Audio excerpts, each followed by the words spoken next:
j'ai de plus en plus de demandes qui vont vraiment en amont de la construction des maisons, où les gens me confient un espace, me confient leur plan et me disent voilà, j'aimerais mettre un simulateur, comment on peut l'installer, où c'est qu'on peut le mettre, qu'est-ce qu'il me faut comme place.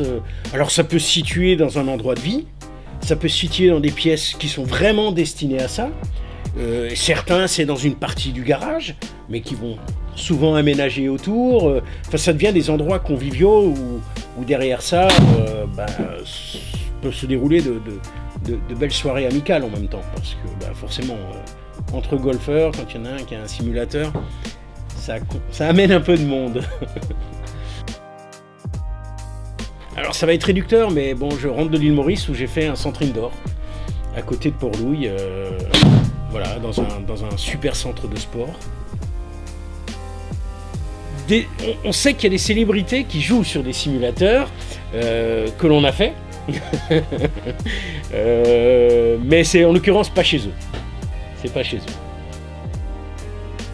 Alors voilà, il y a deux aspects. Il y a l'aspect ludique, l'aspect plaisir, les copains qui viennent, on fait des parties de golf, on joue 18 trous, voilà, et on s'amuse.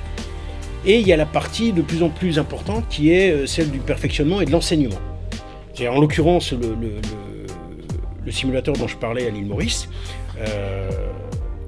est véritablement fait et accompagné en permanence de 2 pros enseignants.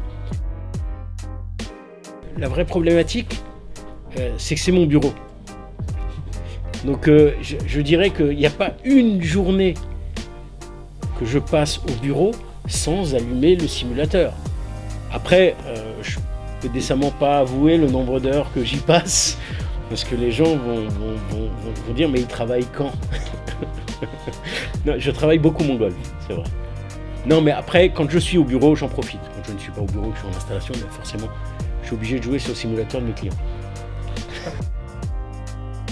Mais le vrai simulateur de golf, une fois qu'on y a goûté, et qu'on a conscience que l'on peut véritablement jouer toutes les phases de jeu que l'on a sur un parcours, oui, c'est addictif. Parce que le golfeur, il rêve, quand il fait une partie, de pouvoir rejouer le coup qu'il vient de rater. Ça, il y a une pratique, quand on commence une partie de golf amicale, 9 fois sur 10, on se dit c'est mulligan sur la première balle. Ça veut dire quoi? Ça veut dire que la première balle, on a le droit de la rater. Et donc on en joue une deuxième. Sauf que le golfeur n'est jamais satisfait. Et il va chaque fois vouloir rejouer une balle quand il rate un coup. Mais on n'est pas au tennis, on n'a pas de deuxième balle.